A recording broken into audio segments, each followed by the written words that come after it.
Moitas gracias, presidente. Boa tarde a todos, señorías. Mil disculpas por este retraso debido a un incidente co automóvil.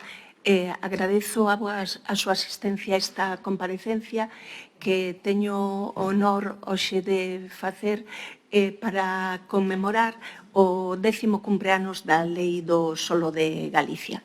No momento en que se viu que a louga, a famosa louga, a Lei de 9/2002 de Ordenación Urbanística e Protección do Medio Rural xa non daba resposta á problemática real da evolución da propia sociedade e economía galega, acordouse que era o momento de elaborar un novo texto legislativo que poidera dar encaixe a todas e cada unha das distintas circunstancias que presentaban o que nos denominamos as 313 Galicias.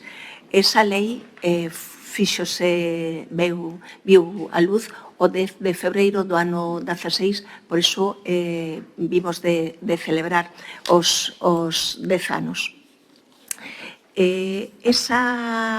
Con esa lei tivo unha vocación, unha vontade xa declarada dende o primeiro momento, que era conseguir que esas 313 Galicias que falamos se dotasen dun instrumento de planeamento de calidade nun prazo razoable. Hai un artigo que é mítico para os urbanistas en Galicia, concretamente do que foi alcalde de Compostela, Xerardo Estévez, que dicía menos leis e máis plans. Pois, seguindo a raxatabla esa indicación, fomos quen de facer un texto pensado dende a súa orixe coa vontade de facilitar que os concellos se dotasen dese instrumento de planeamento. Esa foi a idea matriz, pero englobada nunha todavía de miras máis altas, que era trasladar a todos os galegos a idea do urbanismo responsable.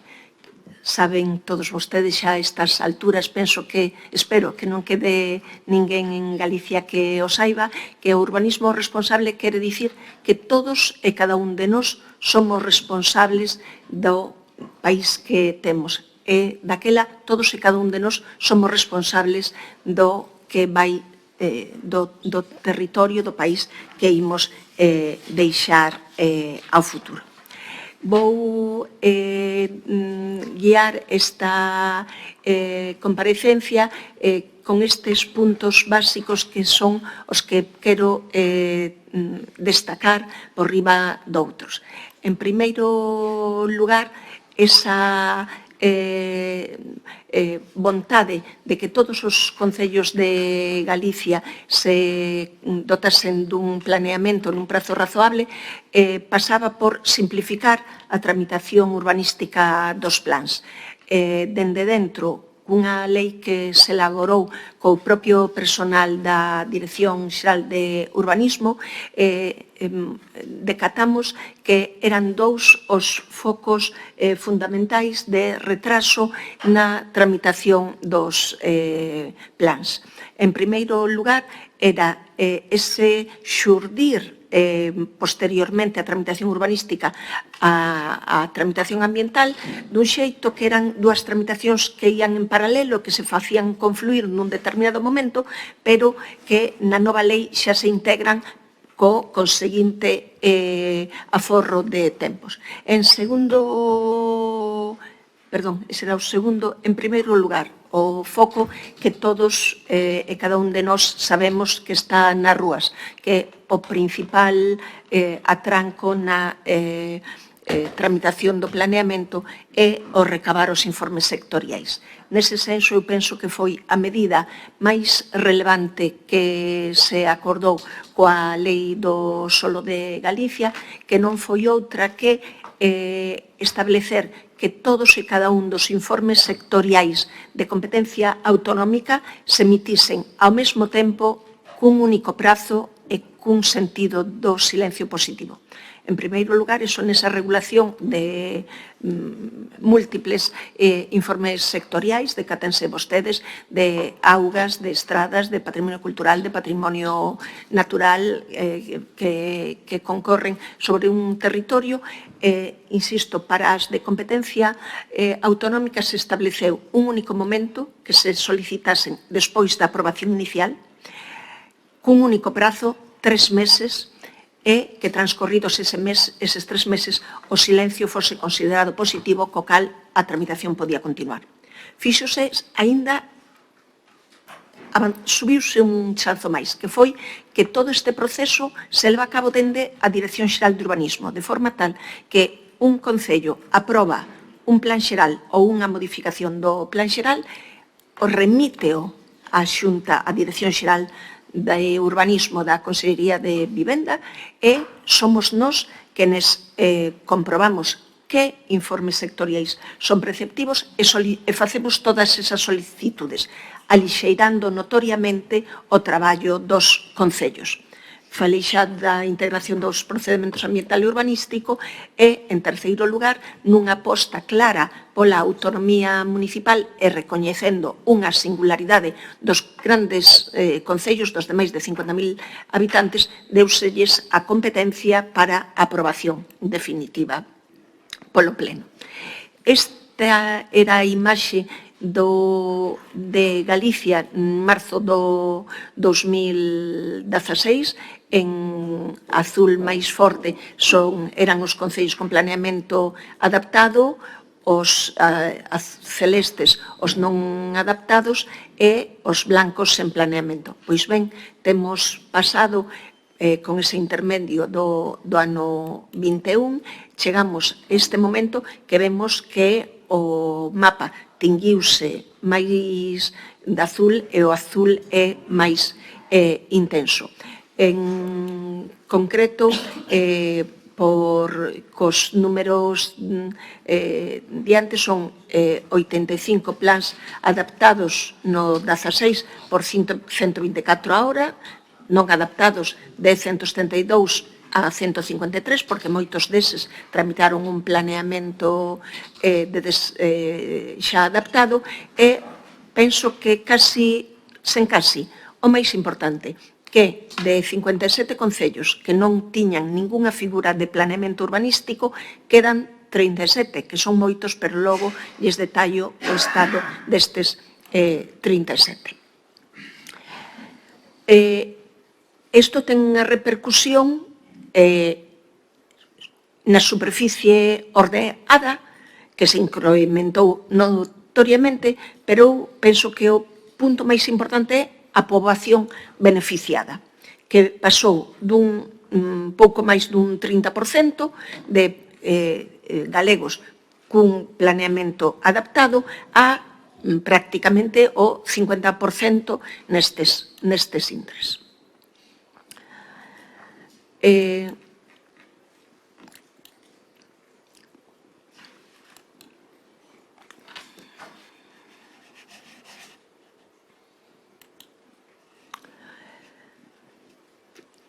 Cantos en tempos témolo medido, bueno, pois temos pasado de 9 a 4 anos, é dicir, pouco máis da metade.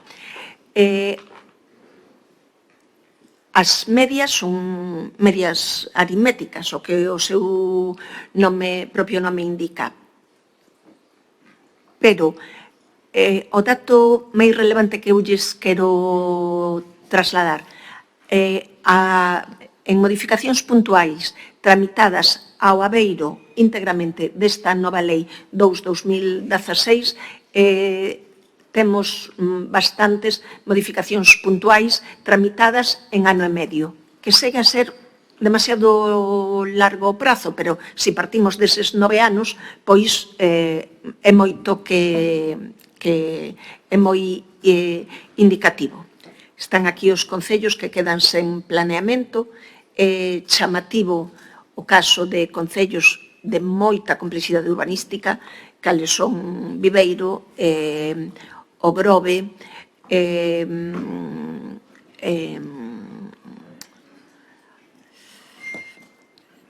bueno, non Gondomar, que facemos votos porque, bueno, dean un paso adiante, esperamos que podan contar cun planeamento en breve. Son concellos con planeamento suspendido ao beiro de decretos autonómicos de fai 25 anos. Bueno, este entón o... perdón.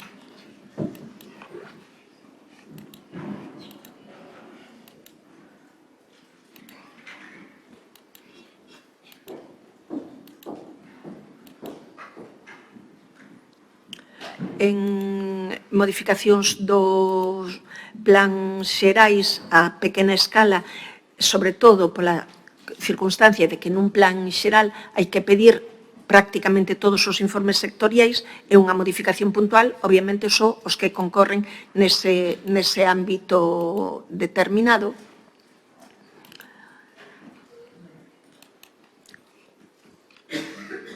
Aquí está desglosado, bueno, o que lles veño de dicir.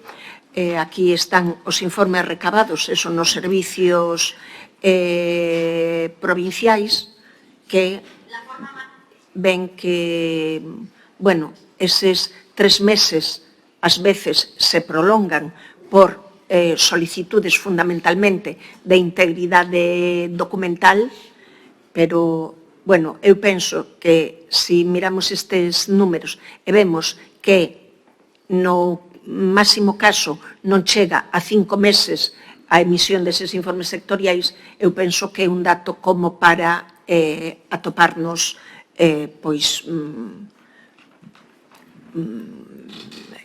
confiados en que o planeamento pode acadar máis axilidade posible. É notorio tamén ese avance que lles explicaba da aprobación dos concellos de máis de 50.000 habitantes, moi destacadamente os concellos de Santiago e A Coruña, pero ben é certo que Vigo aprobou, todavía ben de aprobar o ano pasado o plan, e será agora cando se poña a desenvolver os ámbitos correspondentes. Outra avance da Lei 216 foi a creación dun rexistro de ordenación do territorio e planeamento. Que quere iso dicir? Que neste rexistro se inscriben todos é requisito de entrada en vigor dos instrumentos de planeamento urbanístico ou territorial que se aproban. Como garantía para dar seguridade xurídica de que se teñen feito todas as publicacións correspondentes e cumpridos todos os trámites expostos correspondentemente. Ven vostedes aí que nestes 10 anos, bueno, son 800 instrumentos os inscritos, que dá un pouco mostra da actividade urbanística da nosa comunidade. Ambos os dous temas, o da simplificación administrativa cos informes sectoriais e o rexistro de planeamento, teñen sido fitos de vanguarda entre todas as comunidades autónomas, de xeito tal que xa varias nos teñen copiados só a mal e replicado a mesma medida, xa sabedores dos bons efectos que tiñen. Outro paso, penso que moi importante na lei, foi a creación do Plan Básico Autonómico e os conseguintes plans básicos municipais. Dende cando redactamos a lei fixemos unha reflexión que era que desas 313 Galicias probablemente había concellos que pola súa escasa actividade urbanística non requirían da complexidade que conleva a tramitación, redacción e tramitación dun plan xeral. Pola contra, son concellos que o que necesitan é dar resposta directa e sinxela ás súas necesidades de aloxamento, de demanda residencial e, de algún xeito, de pequenas empresas que tamén se podan emprazar. Daquela se fai o Plan Básico Autonómico. Que é o Plan Básico Autonómico? Un instrumento que recolle en toda a comunidade todas e cada un das afeccións sectoriais que operan, que concorren sobre ela. É un documento que se aprobou no ano 18, pero que chamámoslle un documento dinámico que se vai actualizando a medida que se modifica calquera afección sectorial. Por suposto, o Plan Básico Autonómico bebe dos propios organismos coas competencias sectoriais, non é constitutivo de nada, senón declarativo do que os outros organismos teñen sobre eso. 2 veces ao ano, no primeiro e segundo semestre do ano, facemos a publicación no DOGA das modificacións acontecidas ao longo do semestre para maior seguridade xurídica, pero insisto que é un documento actualizado en tempo real. En desenvolvemento dese plan básico autonómico se desenvolven os plans básicos municipais para eses concellos de pouca complexidade que se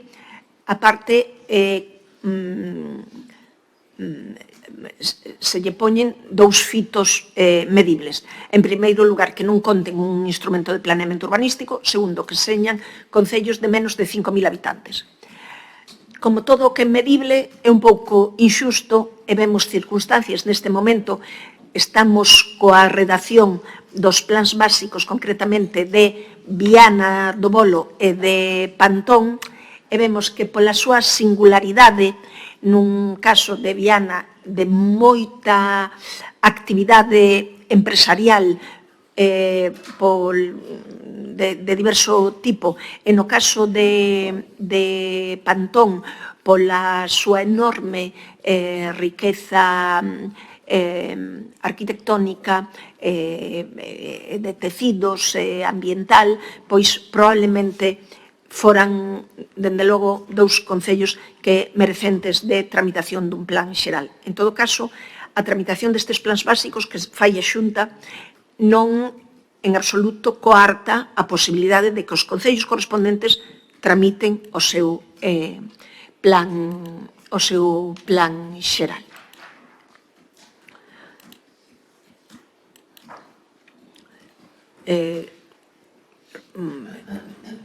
Contratáronse cun instrumento novedoso, un acordo marco entre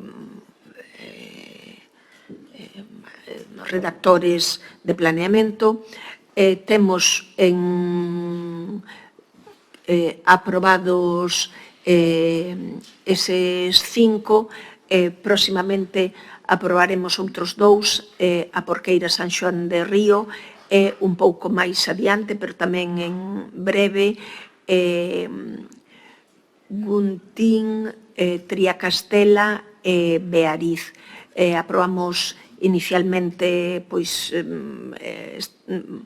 temos 18 en tramitación e con moita axilidade. Outra medida a prol da simplificación de tramitación, as modificacións non sustanciais, que se lles poñe como requisito que teñan un ámbito reducido, que non supoñan aumento do aproveitamento lucrativo, que non reclasifiquen solo, que non incrementen a edificabilidade global de estar en un ámbito, en un área de reparto, e que non incidan en modo algún negativamente nas dotacións públicas, que se tramitan a través da lei das 3 Rs e que aí a tramitación, ao tempo medio de tramitación, xa estamos en 15 meses. Eu, se lles digo a verdade, estas modificacións non sustanciais, o noso obxectivo a medio plazo era a metade deste prazo. Pensamos que 8 meses son prazo máis que sobrado para isto e 18 para o resto. En eso estamos. Tamén nos parece moi importante facer do urbanismo unha caixa transparente que sea accesible a toda a cidadanía. Non só a técnicos, non só a operadores xurídicos, non só para xente especializada nesta materia, senón para calquera persona, non só para cada un dos galegos, senón para en xeral. Temos aberto todas estas páxinas web, o Xiotuga, que contén os planeamentos vixentes, tanto os planeamentos xeral como os de desenvolvemento dos 313 concellos de Galicia, o visor do PBA, no que se conteñen o que eu lles explicaba de as afeccións sectoriais que operan sobre eso, de forma tal que calquera particular, pois me gustaría comprar unha parcela nese entorno, pois podo saber se está en núcleo, se está en rústico, se está en rústico, se que afeccións ten, se está afectado por unha estrada, por augas, por costas. Todo eso pensamos que é moi importante, sen desbotando, afortunadamente, aquel que ten a información, ten o poder, para, en seguridade xurídica, para dar crédito de que eso está aprobado, ten todas as bendicións. O rexistro de planeamento é accesible por buscador e dun xeito sinxelo, non tes que saber que eso é o plan especial de mellora do núcleo de Medelas en Boiro. Cun topónimo, por concello, por suposto, busca. É o portal de Territorio e Urbanismo que contén todos eles. Ten un pouco este formato, podes entrar por Google, xa te sale, pero se entras na web da Xunta, pois pensamos que intuitivo, sen presentar maior complexidade. Neste portal de Territorio e Urbanismo da Consellería tamén incluímos, por suposto, as directrices de ordenación do territorio, as normas técnicas de planeamento e unha cousa novidosa que pensamos que tamén moi importante, que son os informes da Xunta Consultiva. Saben vostedes que a Xunta Consultiva, que de algún xeito sustituiu a Comisión Superior de Urbanismo, a parte de informes de leis, de plans, ten un ámbito moi relevante que é contestar as preguntas que lle son formuladas dende outras administracións ou entidades sociais ou empresariais. A verdade é que non somos quen de poder asumir, contestar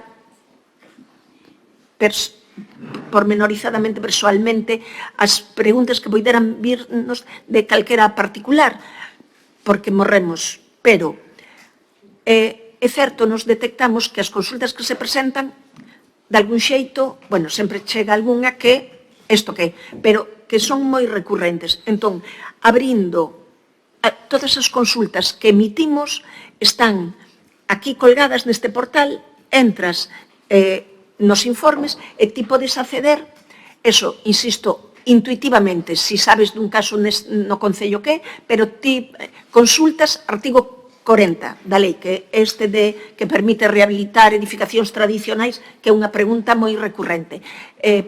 Fora de ordenación, parcial incompatibilidade co planeamento, peches, parcela mínima, parcela entre dúas clasificacións ou cualificacións. Todo iso, aí xa está o que contestamos en casos similares. Nada, aviso de que van 25 minutos, así que... Xusto, me asustei. Pois perfecto.